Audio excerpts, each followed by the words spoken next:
Salut à tous, c'est Baptiste, bienvenue dans cette nouvelle vidéo. Dans cette nouvelle vidéo, j'aimerais vous donner 3 arnaques qui sont courantes dans l'investissement immobilier. Mon but étant de vous aider à ne pas les reproduire, à ne pas les connaître, à ne pas les vivre en quelque sorte, puisqu'elles peuvent clairement vous bloquer dans votre évolution en tant qu'investisseur immobilier.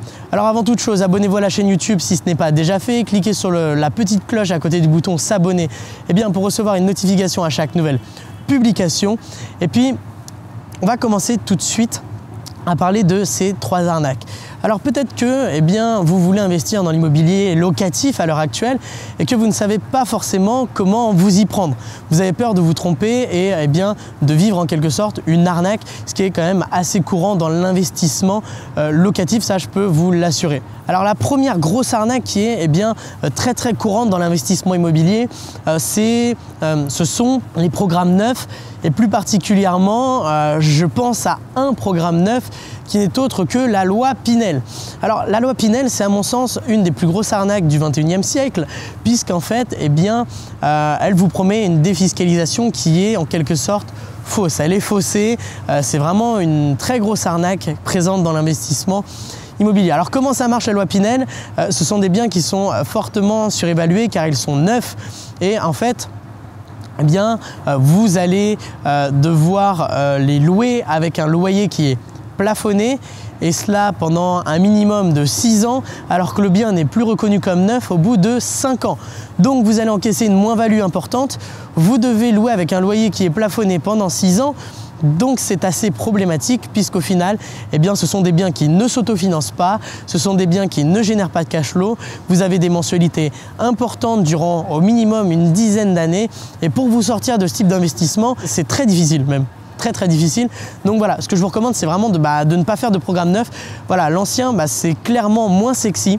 C'est une certitude, mais il ne faut pas oublier une chose, c'est qu'on achète de la rentabilité.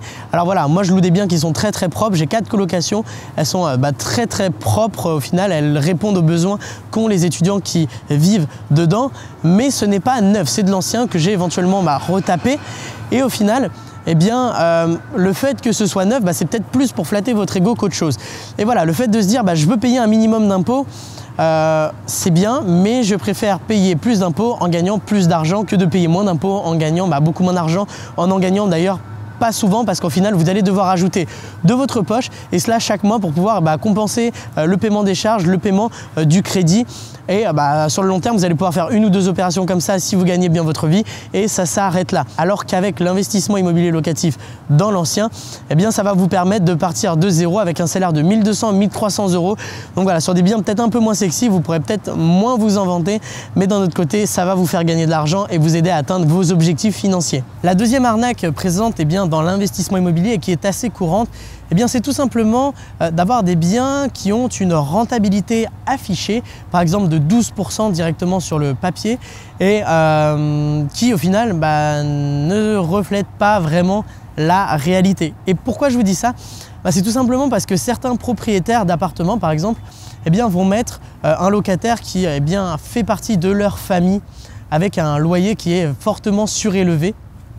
Et puis au final, vous allez penser que la rentabilité affichée est une rentabilité qui est bien réelle, mais ce n'est pas vraiment le cas. Parce que par exemple, un bien avec un loyer de 500 euros, ils pourront très bien le louer 800 euros, soit un certain pourcentage, plus de 50% quand même, de plus que ce que la réalité nous aurait fait louer, ce que le marché aurait accepté. Et il va le louer pendant quelques mois à, par exemple, un de ses amis ou à surtout une personne de sa famille, c'est très commun. Et en fait, ce qui est important, c'est de vérifier l'ancienneté en regardant les quittances de loyer, de vérifier les noms de famille ou autres et de rencontrer ses propriétaires. Et là, vous allez pouvoir avoir une certaine vision par rapport à la réaction du propriétaire, par rapport à la personne qui y habite ou autre. Et vous allez pouvoir voir les choses et ça va vous permettre de vous faire une idée du problème ou non. Alors c'est quelque chose qui est assez peu commun mais qui est quand même bien présent. Et une autre chose, le troisième risque, la troisième arnaque que je peux vous partager dans cette vidéo et qui est aussi présente puisque j'ai moi-même vécu cette arnaque, c'est tout simplement d'avoir une copro avec des charges de copropriété normales mais qui soit endettée. Alors voilà, j'ai acheté un bien, je voulais acheter un bien, je l'ai visité, il était intéressant sur le papier, tout ça, j'ai refait une contre-visite, j'ai fait voilà, toute une stratégie de négociation qui m'a permis de l'acheter à un assez bon prix. Et puis le fait est que nous avons eu toute cette étape de recherche du financement avec un accord, ça s'est très bien passé et puis on s'est retrouvé devant le notaire pour la signature à apprendre que la copropriété était endettée de plus de 50 000 € et que du coup les charges de copro allaient fortement augmenter d'ici les mois à venir. Et clairement ça allait plomber toute notre rentabilité si eh bien, les charges de copro allaient doubler. Et en fait c'était hyper problématique et du coup on a dû renoncer à cet achat, mais voilà, c'était une perte de temps et très clairement, voilà le rôle du notaire, c'est tout simplement de regarder les problèmes à votre place en quelque sorte, mais c'était une perte de temps au niveau du financement, au niveau des visites, des contre-visites et tout ça, des projets que l'on avait avec cet appartement et je trouve ça assez dommage, mais voilà, on a essayé de me la mettre à l'envers, le vendeur a essayé de me la mettre à l'envers en me cachant tout cela alors qu'il le savait pertinemment, il le savait très très bien et bien au final, il a perdu plusieurs mois lui aussi. Donc voilà les 3 arnaques qui sont très courantes dans l'investissement immobilier. J'espère que vous n'aurez pas à y faire face un jour ou l'autre. Dans tous les cas, si vous prenez vos précautions, il n'y a pas de raison. Loi Pinel, oubliez tout ce qui est programme neuf, oubliez, faites attention à toutes les rentabilités affichées. Et aussi et surtout, attention aux copropriétés qui sont endettées. Donc voilà, c'est ce que je peux vous dire par rapport à cette vidéo. Si vous regardez justement cette vidéo par rapport aux arnaques qui sont présentes dans l'immobilier, c'est que vous voulez avoir un réel plan d'action pour investir.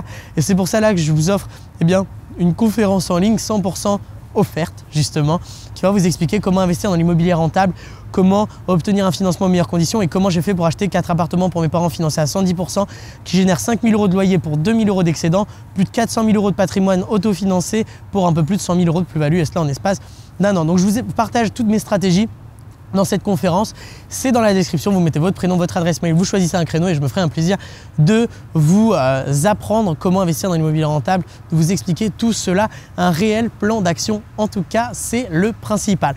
Et si vous n'êtes pas déjà abonné à la chaîne YouTube, abonnez-vous, cliquez sur le bouton à côté du bouton s'abonner, la petite cloche pour pouvoir recevoir une notification à chaque nouvelle publication et mettez-moi un like si vous avez apprécié cette vidéo et un petit commentaire si vous avez des questions par rapport à tout cela, je me ferai un plaisir de vous répondre.